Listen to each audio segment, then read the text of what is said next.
ಆತ್ಮೀಯ H16 news ಅರ್ಥಾತ್ ಸಿದ್ದರಾಮಯ್ಯ ಸ್ವಾಗತ. ನಾನು ನಿಮ್ಮ MI ಅಥವಾ ಮಲ್ಲಪ್ಪ ಜೋತಾರ. ಆತ್ಮೀಯರೇ, ಟ್ರಂಪ್ ಮತ್ತೆ ಆಟ ಶುರು ಮಾಡಿಬಿಟ್ಟಿದ್ದಾರೆ. ಇರಾನ್ ಆದರೂ ಸಹಿತ ಅದು ತನ್ನದೇ ಅಂತ ಆಟ ಮಾಡ್ತಾಯಿದೆ. ಅವ್ರಿಗೂ ಶಾಂತಿ ಬೇಕಾಗಿಲ್ಲ, ಇವ್ರಿಗೂ ಬೇಕಾಗಿಲ್ಲ, ಅವ್ರಿಗೇನು ಲಾಸು ಇಲ್ಲ ಇಬ್ಬರಿಗೂ. ಅದರಲ್ಲೂ ಟ್ರಂಪ್ ಅವ್ರಿಗಂತೂ ಈ ಇರಾನ್ ಏಕಾಏಕಿ ಒಂದು ಶಕ್ತಿಯಾಗಿ ಗೆದ್ದು ನಿಲ್ಲೋದು ಬೇಡ ಆಗ್ಯದ. ಅವರು ಏನೋ ತಿಳ್ಕೊಂಡಿದ್ರು, ಟ್ರಂಪ್ ಮತ್ತು ಅವರ ಮಿತ್ರ ನೆತನ್ಯಾಹು, ಅವ್ರಿಗೆ ಆಗಿದ್ದೇ ಬೇರೆ ಆಗಲಿಕ್ಕತ್ತದ. ಇದನ್ನು ನುಗ್ಲಿಕ್ಕೂ ಆಗ್ತಾಯಿಲ್ಲ, ಉಗ್ಲಿಕ್ಕೂ ಆಗ್ತಾಯಿಲ್ಲ. ಸಾಕಷ್ಟು ಲಾಭ ಮಾಡ್ಕೊಳ್ತಾ ಇದ್ರು ಅವರು. ಮಿಡ್ಲ್ ಈಸ್ಟ್ದಿಂದ ಸ್ವಸ್ಥದಾಗಿ ಎಣ್ಣೆ ತೊಗೊಳ್ಳೋದು, ತಮಗೆ ಹೊರಗೆ ಏಜೆನ್ಸಿ ಮಾಡಿ ತಾವು ಮಾರೋದು, ಡಾಲರಿಂದ ಗಳಿಸೋದು. ಡಾಲರು ಮೂಲಕ ನಡೀತಿತ್ತು ವ್ಯವಹಾರ ಎಲ್ಲ. ಇವತ್ತು ಡಾಲರ್ ಡಾಮಿನೆನ್ಸಿ ಮುರಿಯುವಂಥ ಸ್ಥಿತಿ ಇವತ್ತು ನಿರ್ಮಾಣ ಆಗಿಬಿಟ್ಟದ. ಇರಾನ್ ಅಂತ ಸ್ವಚ್ಛ ಹೇಳ್ತಾ ಇದೆ, ನಮ್ಮ ದುಡ್ಡಲ್ಲಿ ಆಗ್ಬೇಕಪ್ಪ, ಇಲ್ಲ ಅಂತಂದ್ರೆ ಬೇರೆ ದುಡ್ಡಿನಿಂದ ಆಗ್ಬೇಕು, ನಮ್ಮ ದುಡ್ಡು ಡಾಲರ್ ಇಲ್ಲ. ಜೊತೆಗೆ ಹೋರ್ಮುಜ್ಜಿಗೆ ಹೊಸ ಅಸ್ತ್ರ ಸಿಕ್ಬಿಟ್ಟದ ಅವ್ರಿಗೆ, ಇರಾನದವ್ರಿಗೆ. ಹೋರ್ಮುಜನ್ನು ತಮ್ಮ ಕೈಲಿ ಡುಂಕೂತ್ ಬಿಟ್ಟಿದ್ದಾರೆ, ಯಾರಿಗೂ ಬಿಡ್ತಾ ಇಲ್ಲ.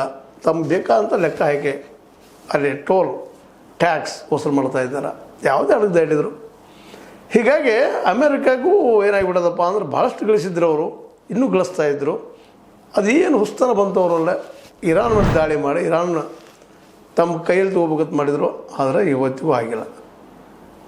ಈಗ ಮತ್ತೇನೋ ಬಂತು, ಇಷ್ಟೋ ಇರಾನ್ ಏನು ಮಾಡಿಬಿಟ್ಟಿದ್ದಪ್ಪ ಅಂದ್ರೆ 3 ಹಡಗುಗಳ ಮೇಲೆ ದಾಳಿ ಮಾಡಿಬಿಡ್ತು. ಅದನ್ನು ನೆಪ ಇಟ್ಕೊಂಡು 80 ಊರುಗಳ ಮೇಲೆ ದಾಳಿ, ತನ್ನ ಮಿಸೈಲ್ಗಳನ್ನು ಹಾಕುವಂಥ ಕೆಲಸ ಅಮೇರಿಕ ಮಾಡಿಬಿಟ್ಟದ. ಈಗ ಯುದ್ಧನ ಸ್ಟಾರ್ಟ್ ಆಗಿಬಿಟ್ಟದ. ಇರಾನ್ ಮೇಲೆ ದಾಳಿ ತೀವ್ರಗೊಳಿಸುತ್ತೇವೆ, ಕಾರ್ಗ್ ದ್ವೀಪ ಮತ್ತು ಅಲ್ಲಿನ ತೈಲ ಮೂಲಸೌಕರ್ಯವನ್ನು ವಶಕ್ಕೆ ಪಡೆಯುತ್ತೇವೆ. ಇನ್ನೇನಿಲ್ಲ, ಬೇರೆ ಇದೆ, ನಮ್ಮ ಮುಗಿತಿನ್ನ ನಮ್ಮ ಮಾತು ಕೇಳುವಂಥವ್ರಲ್ಲ. ಇರಾನ್ ಜೊತೆಗಿನ ಮಧ್ಯಂತರ ಕದನ ವಿರಾಮ ಒಪ್ಪಂದ ಮುಗಿದಿದೆ, ಮತ್ತೆ ಅವರೊಂದಿಗೆ ಒಪ್ಪಂದ ಮಾಡಿಕೊಳ್ಳಲು ಇಷ್ಟಪಡುವುದಿಲ್ಲ ಅಂತ ಒಂದು ಕಡೆ ಹೇಳ್ತಾರೆ. ಮತ್ತೊಂದು ಕಡೆ ಅವರಿಂದ ಬಂದಾಗ ನೋಡೋಣ ಅಂತ ಮಾತಾಡ್ತಿದ್ದಾರೆ. ಅಂದರೆ ಈ ಒಂದು ನಿರ್ಣಾಯಕ ಹಂತದ ಯುದ್ಧ ಆಗಲೇಬೇಕಾಗಿದೆ ಇವತ್ತು. ಇರಾನಲ್ಲ ಆಗಲಿ ಸೋತು ಹೋಗಲಿ, ಅಮೇರಿಕಾದ ಸೋತು. ಈ ಸಲದ ಎರಡನೇ ಒಂದು ಯುದ್ಧದಲ್ಲೇ ಇಸ್ರೇಲ್ ಹೊರಗಿದೆ, ಲೆಬ್ನಾನ್ ಸುತ್ತಮುತ್ತಲ್ಲೇ ಅದು ಯುದ್ಧ ಮಾಡ್ತಾಯಿದೆ. ಇದು ಅಮೇರಿಕಾಗೆ ಬಂದದ. ಹೀಗಾಗಿ ಈ 80ಗಳಾದಂಥ ದಾಳಿ ನಂತರ ಇರಾನ್ ಸಹಿತ ಈ ಕೊಲ್ಲಿ ರಾಷ್ಟ್ರಗಳು, ಗೊತ್ತದ, ಕೊಲ್ಲಿ ರಾಷ್ಟ್ರಗಳಲ್ಲಿ ಎಲ್ಲೆಲ್ಲಿ ಅಮೇರಿಕೆಯ ಈ ನೌಕಾನೆಲೆಗಳಿದ್ದಾವ ಅಥವಾ ಸೈನ್ಯ ನೆಲೆಗಳಿದ್ದಾವೆ ಅಲ್ಲೆಲ್ಲ ದಾಳಿ ಮಾಡಿಬಿಟ್ಟದ. ಅಂದ್ರೆ ಇದು ಬಗೆಹರಿಲಾರದಂಥ ಸಮಸ್ಯೆ. ಹಾವು ಸಾಯಂಗಿಲ್ಲ, ಕೋಲು ಮುರಿಯೋಂಗಿಲ್ಲ ಅಂತ ಆಟ ಆಡಲಿಕ್ಕೆ ಎತ್ತಿದ್ದಾರೆ. ಇದರಿಂದಾಗಿ ಇಡೀ ಮಾರ್ಕೆಟ್ ಮೇಲೆ ದೊಡ್ಡ ಹೊಡೆತ ಬಿದ್ದ ಮತ್ತು ತೈಲ ಬೆಲೆ ಗಗನಕ್ಕೆ ಇರುವ ಎಲ್ಲ ಸಾಧ್ಯಗಳು ಕಂಡು ಬರ್ತಾ ಇದ್ದಾವೆ. ನಾವೇನೋ ತಿಳ್ಕೊಂಡಿದ್ವಿ, ಆಯ್ತಪ್ಪ ಯುದ್ಧ ಮುಗೀತು, ಎಲ್ಲ ನೆಟ್ಟಗಾಗಿದೆ, ಅಲ್ಲೇನು ಬಗೆಹರಿಸ್ಕೊಳ್ತಾರೆ ಅವರು ಅನ್ನೋದ್ರೊಳಗೆ ಹೋದಿಯಾ ಪಿಸಾಚಿ ಅಂದ್ರೆ ಬಂದೆ ಮತ್ತೆ ಗವಾಕ್ಷಿಯಲ್ಲಿ ಅಂದಾಗ ಮತ್ತೆ ಬಂದುಬಿಟ್ಟದೆ. ಇವತ್ತು ಇದಕ್ಕೆ ಕಾರಣಕರ್ತ ಎರಡೂ ಕಡೆನ. ಮತ್ತು ಯಾಕಂದ್ರೆ ಅಮೇರಿಕಾಗಂತೂ ಇವತ್ತು ಅಗದಿ ಸ್ಪಷ್ಟವಾಗಿ ಹೇಳುವಂಥ ವಿಷಯ ಏಕಾಂಗಿ ಆಗಿಬಿಟ್ಟದ ಇಂಟರ್ನ್ಯಾಷನಲ್ ಅಂತ. ಇರಾನ್ ಇವತ್ತು ಅತ್ಯಂತ ಬಲಿಷ್ಠ ಸೂಪರ್ ಪವರ್ ಆಗಿ ಕೈಗೊಳಿಸ್ತಾ ಇದೆ.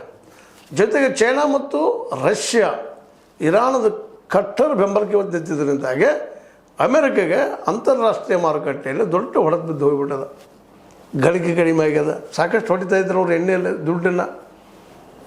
ಹಾರ್ಮೋನ್ಸ್ ಅಂತ ಹಿಡ್ಕೊಂಡು ಕೂತಿದ್ದಾರೆ. ಈಗ ನೆಪ ಹುಡುಕಿದ್ರು, ಇಲ್ಲ ಅವ್ರು ಬಂದು ಹೇಳ್ತಾರೆ, ಮತ್ತು ಸುಳ್ಳುಗಾರದಾರ, ಮೋಸಗಾರ ಇದ್ದಾರೆ ಇರಾನದವರು.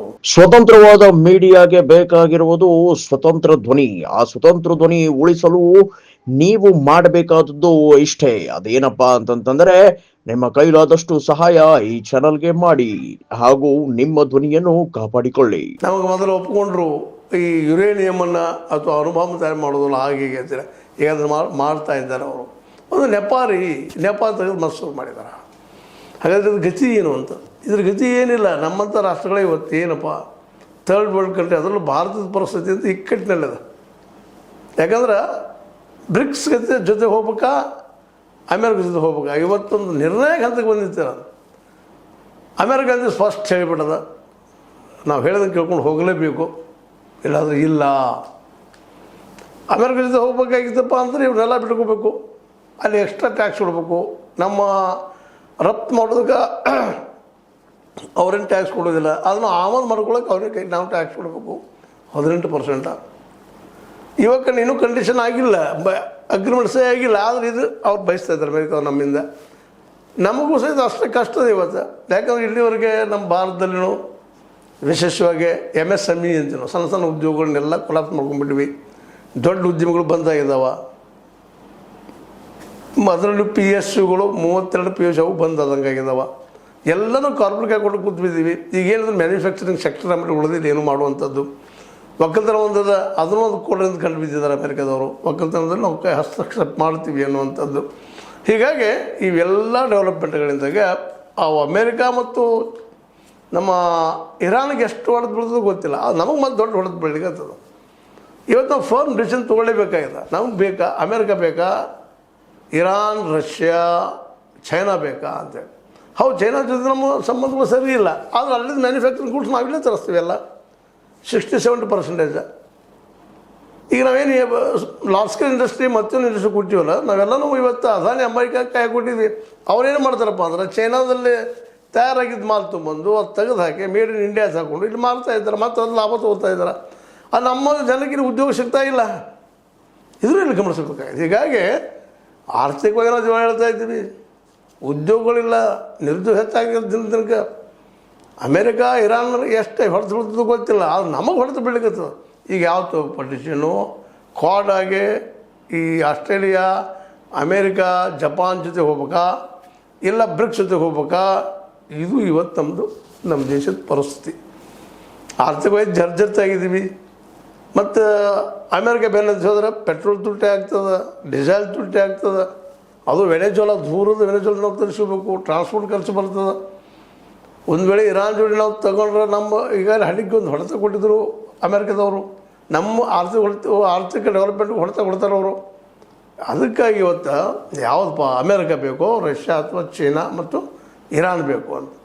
ಇವತ್ತು ಮ್ಯಾಕ್ಸಿಮಮ್ ಯುರೋಪ್ ದೇಶದ ಯುರೋಪ್ ಖಂಡದ ಅನೇಕ ದೇಶಗಳು ಈ ನಮ್ಮ ಇರಾನ್ ಜೊತೆ ನಮ್ಮ ಸಂಬಂಧ ಹೆಚ್ಚು ಮಾಡ್ಕೊಳ್ತಾ ಇದ್ದಾರೆ. ಕಾರಣ ಅಂದ್ರೆ ಅದರಿಂದ ಇದ್ದಂಥ ರಷ್ಯಾ ಮತ್ತು ಚೈನಾ ಇಂಥ ಒಂದು ಪ್ರಸಂಗದಲ್ಲೇ ತನ್ನ ಎಲ್ಲ ಆರ್ಥಿಕ ಮೂಲಗಳನ್ನು ಕಳ್ಕೊಳ್ಳುವಂಥ ದುಸ್ಥಿತಿಗೆ ಬಂದ ಕಾರಣಕ್ಕಾಗಿ ಅಮೇರಿಕಾ ಈ ಒಪ್ಪಂದನ ಒಪ್ಕೊಳ್ಳಿಕ್ಕೆ ಸಾಧ್ಯ ಆಗ್ತಾಯಿಲ್ಲ. ತಾವೇನೋ ಅಮೇರಿಕಾ ಫಸ್ಟ್ ಅದು ಮಾಡಿದರು, ಆದರೆ ಇವತ್ತು ಅಮೇರಿಕಾ ತನ್ನ ಅಸ್ತಿತ್ವ ಕಳ್ಕೊಳ್ಳಿಕ್ಕೆ ಆಗ್ತದೆ ಅನ್ನೋಂಥದ್ದು ಕಣ್ಣಿಗೆ ಕಾಣ್ತಾ ಇದೆ ಎದುರಿಗೆ. ಹೀಗಾಗಿ ಟ್ರಂಪ್ ಅವ್ರಿಗೆ ಅನಿವಾರ್ಯವಾಗಿ ಯುದ್ಧ ಮಾಡುವಂಥ ಪ್ರಸಂಗ ಬಂದದ. ಅವ್ರು ಯುದ್ಧ ಮಾಡ್ತಾರ ಅಂತ ಅನ್ನುವಂಥದ್ದು ಅನ್ನಿಸ್ತದೆ. ಆದರೆ ಈ ಇರಾನದ ಹೊಡೆತನ ಸಾಮಾನ್ಯ ಇಲ್ಲ. ಅದು ಅವರ ಎಲ್ಲೆಲ್ಲೇ ಏನದಾವೋ, ಇವರು ನೌಕಾನೆಲೆ ಇರಲಿ, ಸೇನಾ ನೆಲೆ ಇರಲಿ, ಯಾವುದೇ ನೆಲೆ ಇರಲಿ, ಏರ್ ಬೇಸ್ ಇರಲಿ, ಅಲ್ಲೆಲ್ಲ ಕಡೆ ದಾಳಿ ಇವರು ನಡೆಸಿದ್ದಾರೆ. ಒಟ್ಟಾರೆಯಾಗಿ ಈ ಸಿಚುವೇಶನ್ದಲ್ಲಿ, ಇಂಥ ಸಂದರ್ಭದಲ್ಲೇ ಅಮೇರಿಕಾ ತನ್ನ ವ್ಯಾಪಾರಿ ನೀತಿ ಉಳಿಸುವಾಗೆ ಈ ಸಲ ದಾಳಿ ಮಾಡ್ತಾಯಿದೆ. ಅದು ಎಷ್ಟು ಮಟ್ಟಿಗೆ ಯಶಸ್ವಿ ಆಗ್ತಾರೆ ಅಂತ ಹೇಳಕ್ಕೆ ಸಾಧ್ಯ ಇಲ್ಲ. ಯಾಕಂದ್ರೆ ಇರಾನ ಸ್ವತಃ ಅಲ್ಲಿ ಜನ ಗಟ್ಟಿಯಾಗಿದ್ದಾರೆ ಅಮೇರಿಕಾ ಜೊತೆ ಯುದ್ಧ ಮಾಡೋದಕ್ಕೆ. ಜೊತೆಗೆ ಹಿಂದೆ ಇಲ್ಲೇ ಚೈನಾದ ಶಸ್ತ್ರಾಸ್ತ್ರಗಳಿದ್ದಾವೆ. ಆ ಶಸ್ತ್ರಾಸ್ತ್ರಗಳು ಅಮೇರಿಕಿಂದಲೂ ಸ್ಟ್ಯಾಂಡರ್ಡ್ ಇದ್ದಾವೆ ಅನ್ನೋ ಸಹಿತ ರಿಪೋರ್ಟ್ಗಳು ಬರ್ತಾ ಇದ್ದಾವೆ. ಹೀಗಾಗಿ ರಷ್ಯಾ, ಚೈನಾ, ಇರಾನ್ಗೆ ಬೆಂಬಲ ನಿಂತು ಹೋರಾಟ ಮಾಡೋದ್ರಿಂದಾಗಿ ಅಮೇರಿಕಾ ಇಲ್ಲಿ ಗೆಲುವು ಸಾಧಿಸೋದು ಭಾಳ ಕಷ್ಟ. ಮತ್ತು ಅದೇ ಕಾಲಕ್ಕೆ ಇತ್ತೀಚೆಗೆ ಅರಬ್ ದೇಶಗಳು ಅಥವಾ ಕೊಲ್ಲಿ ರಾಷ್ಟ್ರಗಳು ಎಲ್ಲನೂ ಆದಷ್ಟು ಅಮೇರಿಕದ ದೂರ ಸೇರ್ತಾ ಇದ್ದಾವೆ. ಬೇಡಪ್ಪ ಇವರು ಸಹವಾಸ, ಇವರೆಲ್ಲೂ ಅವರು ಬಂದು ರಕ್ಷೆ ಕೊಡೋದಂತೇಳಿ ಸಿಕ್ಕಾಪಟ್ಟೆ ಹಣ ಲೂಟಿ ಮಾಡೋರು, ಇಲ್ಲೇ ಹೊಂದಾಣೆ ಮಾಡ್ಕೊಂಡು ಹೋಗೋಣ ಅಂತ ಮನಸ್ಥಿತಿಗೆ ಬಂದಿದ್ದರಿಂದಾಗೆ ಅಮೇರಿಕಾಗೆ ಇದು ಒಂದು ಹೇಳಿದ್ದಿಲ್ಲ ಆರಂಭದಲ್ಲೇ, ನುಂಗಲಾರದ ಬಿಸಿ ತುಪ್ಪ. ಅಗ್ರಿಮೆಂಟ್ ಮಾಡ್ಕೊಳ್ತೀಯ ಒಂದು ಸಂಕಟ, ಬಿಡ್ತೀಯ ಒಂದು ಸಂಕಟ. ಹೀಗಾಗಿ ಅಮೇರಿಕ ಇದ್ದಿದ್ದು ಈಗಂತೂ ಯುದ್ಧದ ಹಾದಿ ತುಳಿದದ. ಇದು ರಿಸಲ್ಟ ಮುಂದಿನ ದಿನಗಳಲ್ಲಿ ಅಂತ ಕಾಣೋದದ. ಇದು ಎಷ್ಟು ಲಾಭ ಮಾಡ್ಕೊಳ್ತದೋ ಏನೋ ಗೊತ್ತಿಲ್ಲ. ಬಟ್ ಆದರೆ ಇದು ಕೊಲ್ಲಿ ರಾಷ್ಟ್ರಗಳಿಗೆ ದೊಡ್ಡ ಹೊಡೆತ ಕೊಡೋದ್ರಲ್ಲಿ ಎರಡು ಮಾತಿಲ್ಲ. ಯುದ್ಧ ಆಯ್ತು ನಮ್ಮ ಭಾರತ ದೇಶ ಯಾವ ಎಣ್ಣೆ ಮೇಲೆ ಡಿಫೆಂಡ್ ಇದ್ದಾವೆ ಅವ್ರಿಗೆಲ್ಲರಿಗೂ ದೊಡ್ಡ ಹೊಡೆದು ಬರ್ತದೆ. ಮತ್ತು ಇರಾನ್ಗಂತೂ ಚೈನಾ ಜೋಡಿ ಹೊಂದಾಣಿಕೆ, ಚೈನಾಗೂ ನಮ್ಮಷ್ಟು ಎಣ್ಣೆ ಬೇಕಾಗ್ತದೆ 80-90%. ಅವ್ರು ಅಲ್ಲೇ ಪೈಪ್ ಹಾಕೊಂಡ್ಬಿಟ್ಟಿದ್ದಾರೆ ನಡಕ್ಕೆ. ಅವರು ಹಾರ್ಮೋಜ್ಗೆ ಬರಲೇಬೇಕಂತೇನಿಲ್ಲ. ಆದರೆ ನಮ್ದು ಹಂಗಲ್ಲ, ಹಾರ್ಮೋಜ್ ದಾಟೇ ಬರಬೇಕಾಗ್ತದೆ. ಅದರಿಂದ ನಮಗೆ ಹೊಡೆದು ಬಿಡೋದಂತ ಗ್ಯಾರಂಟಿ.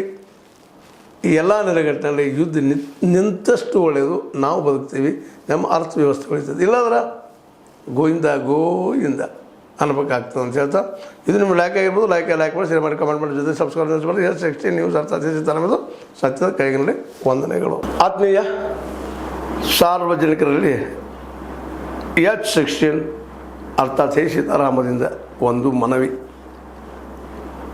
ಈ ಸಂಸ್ಥೆ ಭ್ರಷ್ಟಾಚಾರ, ಅನ್ಯಾಯ, ಅತ್ಯಾಚಾರಗಳಿಂದ ನೊಂದವರ ವೇದಿಕೆ. ಅನ್ಯಾಯಕೋರರ, ಭೂಗಳ್ಳರ, ನಶಾ ಸಾರಾಯಿ ಮಾಫಿಯಾಗಳ ವಿರುದ್ಧದ ಧ್ವನಿ. ರೈತರ, ಕೂಲಿಕಾರ, ಕಾರ್ಮಿಕರ, ಬಿದ್ದ ಸಮುದಾಯ ಜನರ ಧ್ವನಿ.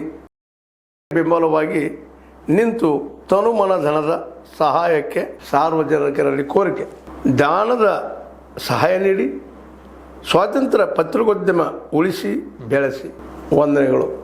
ತಮ್ಮನ್ನೇ ನಂಬಿರುವ ಮಲ್ಲಪ್ಪ ಇ ಜೋತಾವರ್. ಈ ಕೆಳಗಿನ QR ಸ್ಕ್ಯಾನ್ ಮಾಡಿ ಅಥವಾ ಈ ನಂಬರ್ ಅಂದರೆ 7411402405ಗೆ ಇಲ್ಲ 9686864852ಗೆ ನೀವು ಫೋನ್ಪೇ ಮಾಡಿ, ಪೇಟಿಎಮ್ ಮಾಡಿ ಅಥವಾ ಇನ್ನಾವುದೇ ಮಾಧ್ಯಮದಿಂದ ಗೂಗಲ್ ಮೂಲಕ ಸಹಾಯ ಮಾಡಿ ಈ ಪ್ರಾಮಾಣಿಕ ಪತ್ರಿಕೋದ್ಯಮವನ್ನು ಉಳಿಸಿ ಅಂತ ಮತ್ತೊಮ್ಮೆ ಮನವಿ.